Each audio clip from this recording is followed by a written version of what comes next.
Hi, greetings all. Welcome to yet another session of government schemes, and today we will be discussing about a mega pension scheme introduced by government. This is otherwise known as Pradhan Mantri Sram Yogi Maan Dhan Yojana. So we have already covered six major topics on government schemes, and the plan is to cover 33 major ones. So let's move on.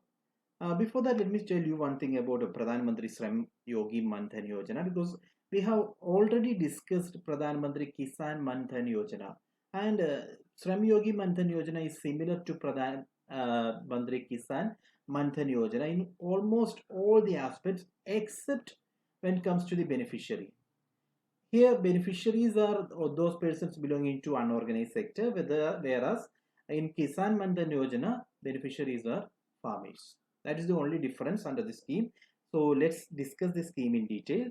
The scheme introduced by Ministry of Labor and Employment, which was launched by the interim budget of 2019, and the beneficiaries of the scheme are those belonging to unorganized sector.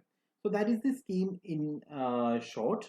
So actually, the scheme is a voluntary and contributory pension scheme that will engage as many as 42 crore workers who are working in the unorganized sector. So the plan is to um, include those who are working in the unorganized sector under the purview of a contributory pension scheme.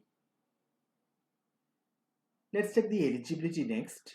So any unorganized sector worker who are drawing less than 15,000 per month as salary and who are belonging to the age group of 18 to 40 are eligible for the scheme.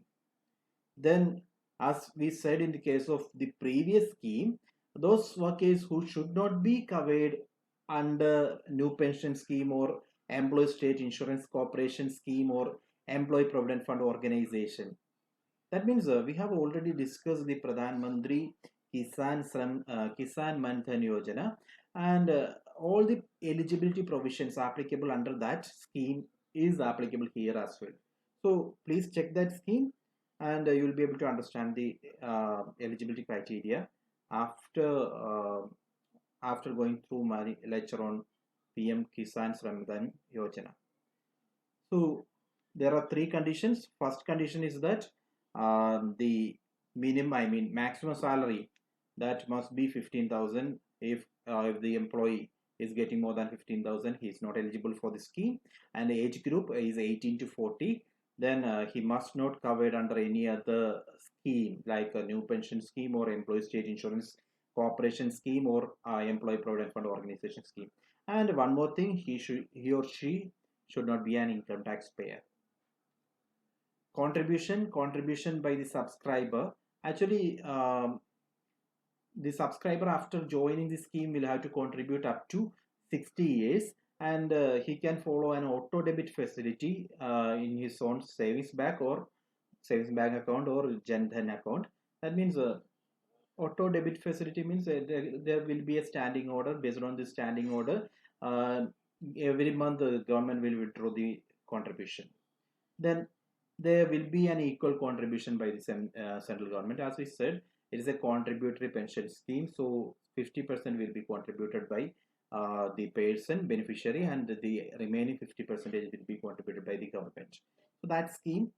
Then the benefits include each subscriber under this scheme will receive a minimum sum assured of the 3,000 per month after attaining the age of 60 years.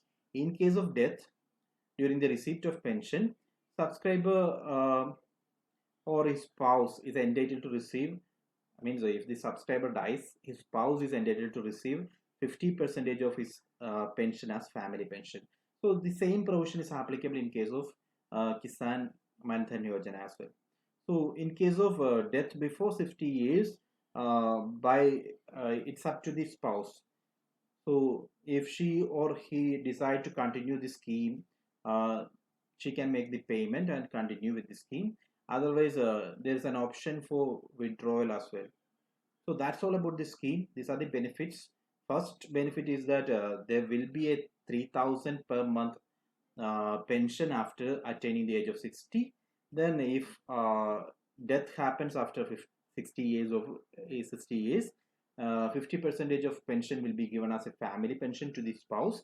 In case death happens before the age of 60, um, the contribution can be continued by the spouse.